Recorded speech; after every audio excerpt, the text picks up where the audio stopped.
Si estás empezando en el mundo de la programación, ya sea de forma autodidacta o porque vas a empezar una carrera o un grado, puede que te dé miedo no saber qué implica realmente programar o que veas un mundo enorme de aplicaciones, programas y conceptos que es muy amplio y que estés un poco asustado o asustada. Actualmente hay un montón de herramientas que un desarrollador va a necesitar en su trabajo del día a día y es fundamental que algunas de ellas las aprendas lo antes posible, porque estas herramientas harán tu vida y tu aprendizaje mucho más fácil, mientras que otras como conocer otros lenguajes de programación o incluso saber qué es backend y frontend, creo que son conceptos que pueden esperar para más adelante. Para ayudaros en este camino os traigo las que por mi experiencia son las herramientas que creo que a todo el mundo le gustaría haber conocido al principio de su carrera como programador, que van a hacer que todo este proceso sea mucho más sencillo. En primer lugar, creo que es fundamental que aprendáis a utilizar Ubuntu o cualquier distribución de Linux en general.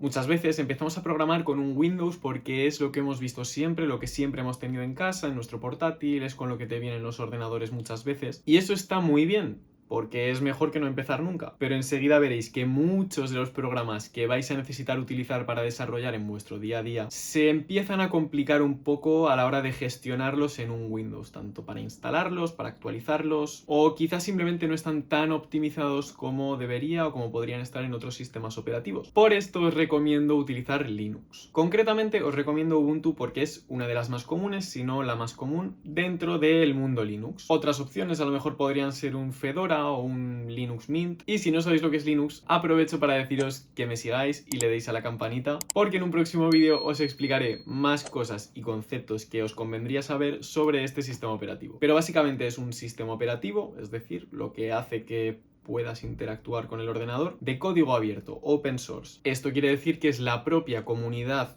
de personas que lo utilizan la que puede desarrollarlo o la que puede expandirlo y darle soporte manteniéndolo actualizado, por lo que se actualiza con muchísima más frecuencia y los desarrolladores tienen mucha más capacidad de optimización con sus aplicaciones. Tenéis toda la información del mundo al respecto en internet, pero si os abruma un poco y no tenéis ni idea de por dónde empezar, que también es bastante normal, dejádmelo en comentarios y os haré un tutorial preparando todo lo básico que podríais necesitar para aprender a manejaros en un entorno Linux, aprender a moveros con la terminal e incluso aprender a descargaros e instalar el sistema operativo en vuestro propio equipo. Y de la mano con esto pasamos al segundo consejo, que es que aprendáis cuanto antes a manejaros con una terminal de ordenador. De nuevo, igual no tenéis ni idea de qué es esto ahora mismo. Bueno, pues es este cuadradito negro que parece así como de hacker en el que tú vas escribiendo letras y aparecen más letras y parece que no estás haciendo nada o que estás hackeando. Bueno, pues básicamente esa pantallita negra se utiliza para hablar o utilizar el ordenador sin una interfaz gráfica, es decir, sin ir arrastrando botones, ir pulsando cosas, simplemente escribiendo. Nos movemos por dentro del ordenador y podemos ejecutar programas, podemos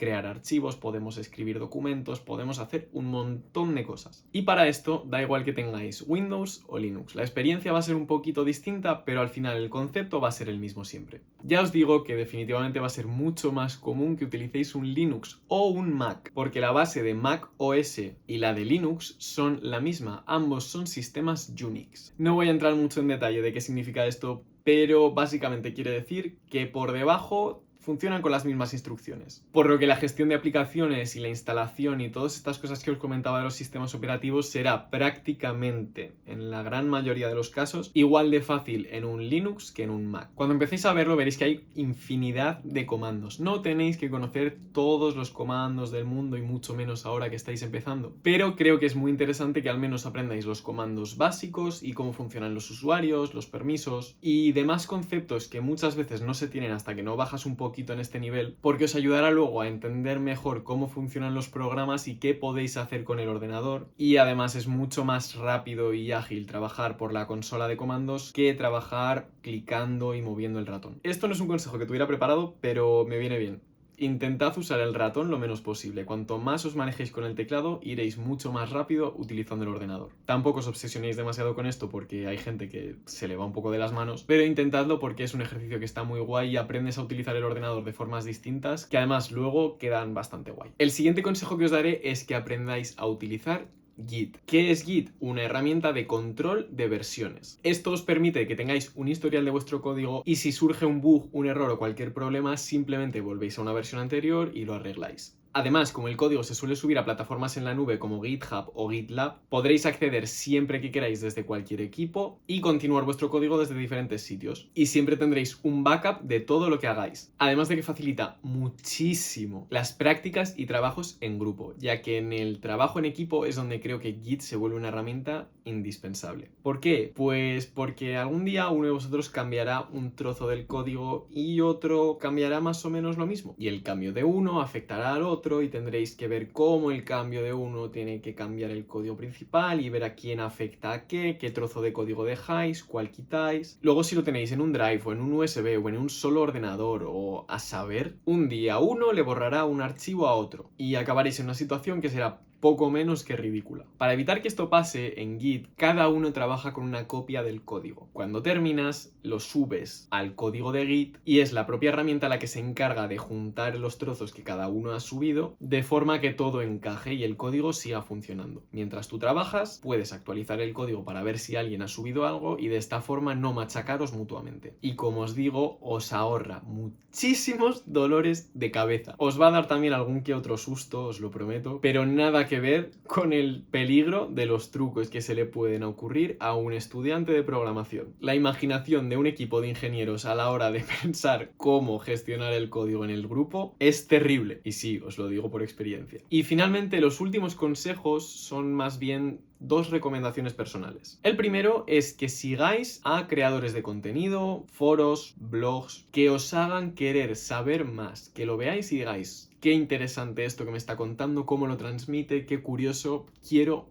aprender a usar cosas nuevas. Hay todo un universo de programadores en internet, así que encontrad vuestro sitio donde os sintáis más cómodos, porque eso hará que llevéis vuestro trabajo y el aprendizaje con muchísimas más ganas y que sintáis que estáis aprendiendo un montón por vuestra cuenta por el simple hecho de manteneros informados. Si además lo ponéis en práctica y probáis vuestras cosas, tenéis vuestros proyectos, eso ya sería increíble, pero simplemente el estar al tanto, saber qué hay nuevo, saber cómo se puede hacer algo o cómo alguien ha resuelto un problema, ya hace que empecéis a estructurar la cabeza de otra forma y que os motive mucho más el ir a trabajar o trabajar de la programación. Y finalmente, intentad usar Copilot o IAs similares lo menos posible. Estas herramientas te completan el código a medida que tú programas. Ayudan muchísimo. Yo las utilizo también. Creo que todos los programadores deberían utilizarlas porque son herramientas que resuelven y agilizan mucho el proceso del día a día. Eso es una realidad. Pero definitivamente te suponen un problema a la hora de aprender la sintaxis del lenguaje o de entender realmente lo que estás escribiendo, porque simplemente completas, ves cómo se queda el código, si te suena más o menos bien, lo lanzas y si hay un error lo vas corrigiendo. Por lo que no hay un entendimiento real de lo que estás haciendo. Y creo que es muy importante que mientras estás aprendiendo entiendas la estructura del código a nivel tanto sintáctico como conceptual. Y eso, a golpe de tabulador, te aseguro que no se consigue. Es importante pelearte con los errores, leer documentación y que hagas tus propias búsquedas, consultas en foros, que sepas buscar en los issues de una librería para que aprendas a buscar y entender lo que realmente está pasando cuando algo falla o cuando estás escribiendo código y así ser realmente un poquito mejor programador. En mi opinión, así es cuando realmente diferencias a una persona más senior de alguien más junior. Es alguien que entiende y sabe lo que está haciendo con el código perfectamente y además, si le sale un error, sabe cómo resolverlo